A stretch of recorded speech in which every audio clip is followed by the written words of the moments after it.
Dave, thank you for joining me today. Dave is our 2025 Fran Flanigan Environmental Leadership Award winner, and we are so excited to be talking with you today, Dave. My pleasure. Delight to be here. Thanks for joining us. We look forward to celebrating you in September, certainly. But to help our constituents and our audience get to know you, I've got a few questions, and we'd love to learn a little bit more about your distinguished career and why this work is so passionate to you. So, if you could just start off by introducing yourself and tell us a little bit about your role at Stroud. I am David Wise, and my title is Watershed Restoration Manager. I work in Stroud Water Research Center's Watershed Restoration Group. So that is my job title and trappings.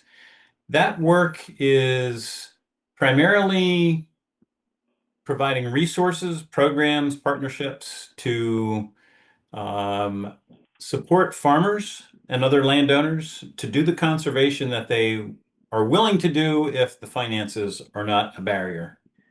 And the hallmark of the team at Stroud has been we do that work in support of particularly the farming community at great expense. A lot of these practices are, quite expensive, hundreds of thousands of dollars. We do that support to that ag community with a conservation ask that cows are out of streams and trees are on streams. So the forested buffers, our science at Stroud has pointed out through the years just how critical trees along streams are for streams to be able to recover health, particularly locally. The contaminants that make their way to the bay, of course, are intercepted and processed very capably by forested buffers. But a lot of the local stream health considerations are not going to be addressed by dealing with nitrogen and phosphorus and sediment. A lot of this has to do with temperature, organic inputs that are food that are critical, and habitat conditions, which really are contingent on trees along streams. So. Yeah, absolutely. Oh, you are truly an expert in this work. Can you tell us a little bit about how you came to get into this profession?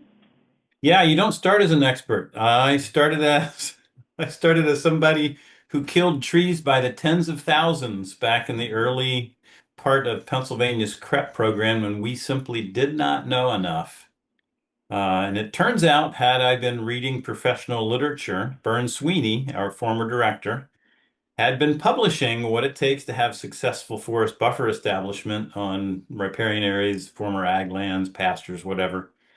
He had done 4 years of research, published that in peer-reviewed journals. It was all published by 2002 when I was at the height of killing trees by the tens of thousands and should desperately have read that information. But, we finally found our way to Stroud and met Byrne and learned of his insights. And those insights have made an enormous difference. So, yeah, you don't start out being an expert. You start out with a passion and an interest, and you've got to learn your hard knocks along the way, unless you're smart enough to learn from others. That's a great story. Well, certainly, the Alliance has benefited from your expertise and Stroud's expertise. Can you talk a little bit about how you collaborate with the Alliance or any opportunities you've worked with us in the past? Sure. Yeah, the Alliance, I will say, there are partnerships that you want, and there are partnerships that sometimes you have to tolerate. The ACB, the Alliance for Chesapeake Bay Partnership, has been a delight and a joy, and it is because there's truly shared vision, shared passion, um, and a deep trust on collegial cooperation. It has been a delight. Sometime in my career, it would be fun to do at least half as many forest buffer acres as Ryan Davis does in his years these days. But Yep. I fear, alas, I may have that ship may have sailed. So yeah, ACB is a great partner.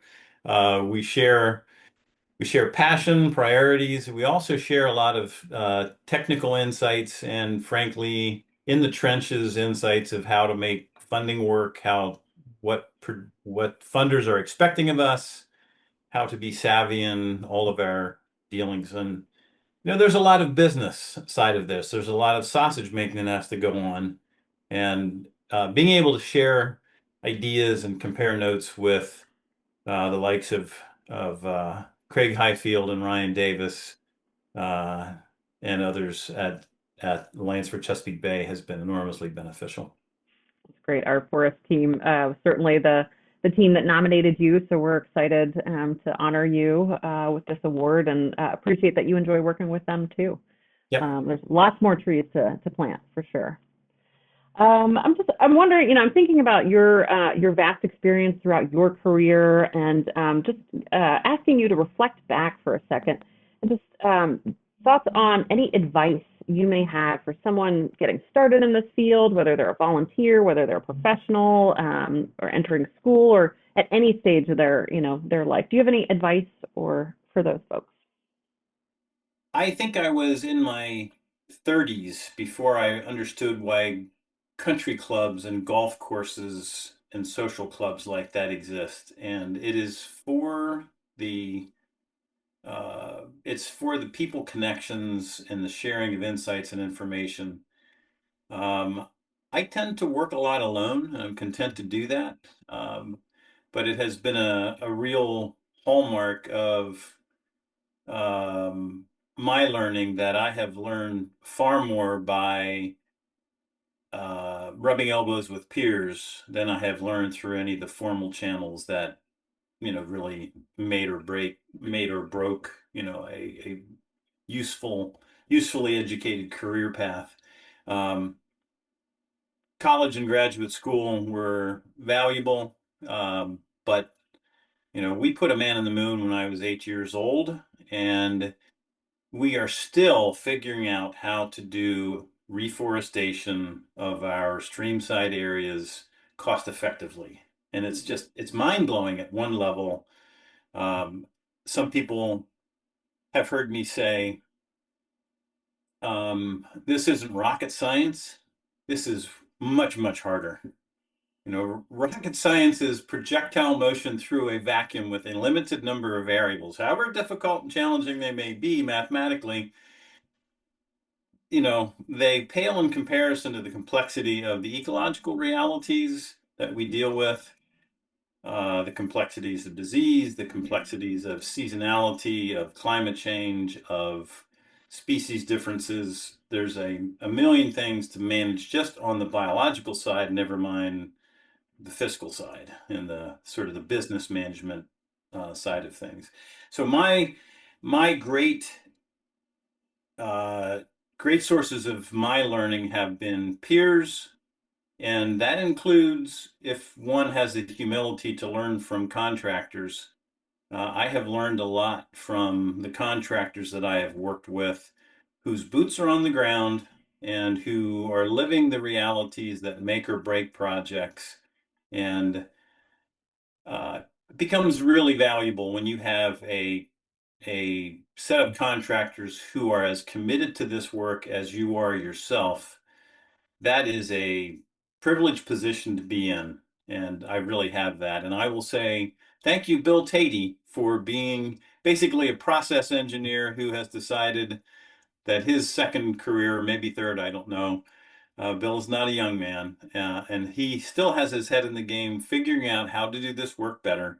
And it is such a privilege to work with people like Bill, like Steve Tillman with Plantra, who is constantly in the search of how to design a better tree shelter and a support stake. And those are fun connections to have. That's some of the most fun for me is figuring out not just how to do more, but how to do it better. That's a fun part. That's great. So this award is named after our founding executive director, Fran Flanigan, and her long distinguished career with the Alliance. And one of the things that Fran did in her time was really spend time upstream in the Keystone State in Pennsylvania, and understanding that that was such an important piece of restoration for the Chesapeake Bay. So the Alliance, we still believe in working upstream. We know we all live downstream from somebody, and so we understand the importance of upstream. Could you talk just a little bit about why that upstream work, why those riparian buffers are so critically important to, you'd already talked about some of the local impacts, but to the watershed as a whole? Yeah, and these are insights that have come through Burn Sweeney and the science staff at Stroud Water Research Center. You know, the vast majority of the stream miles in the eastern United States, whether it's Pennsylvania, Maryland, Virginia, West Virginia, wherever it may be, the vast majority of those miles are streams that you can jump across or step across.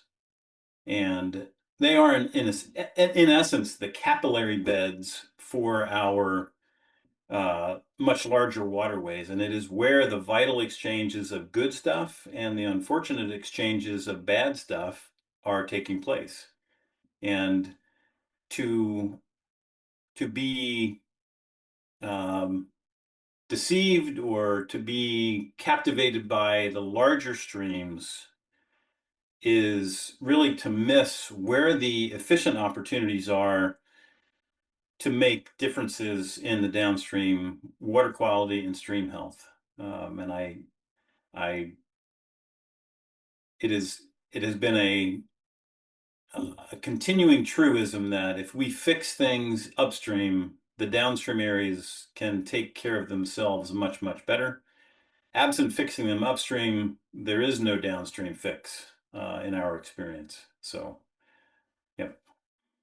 And That's that's not unique to great. Pennsylvania. That is wherever streams are beginning. And there's a lot of headwaters, streams in states that are much closer to the bay. And curiously, some surveys years ago when I worked for a different organization indicated that people beyond 20 miles from tidewater are far more motivated by their local stream health and their local stream conditions than they are motivated by the magnificent estuary that the Chesapeake Bay is. So um, it's the local streams matter quite a bit for biological reasons, psychological reasons, for local buy-in. So keep it local, baby. Yeah, good point. Good point. Yeah, I think the majority of our 18 million people who live, work, and play here live probably farther than 20 miles from, the big rivers in our watershed. So I think that's a good reminder for sure. So, Dave, I'm sure you have lots of stories that you are fond of that you've experienced in your career, but I'm just wondering if there's a one favorite story from your time working throughout your career that you could potentially share with us. Um, yeah. So being the sort of hermit that I am and not always the most outgoing socially, I found it surprising and informative that at one of the Pennsylvania watershed forestry summits that I was involved in, um, I was asked to make some comments at the close of that event, and it just came out of my mouth that I said, "It is wonderful that we're doing this work," and I said, "And it is wonderful that we are doing it as a community."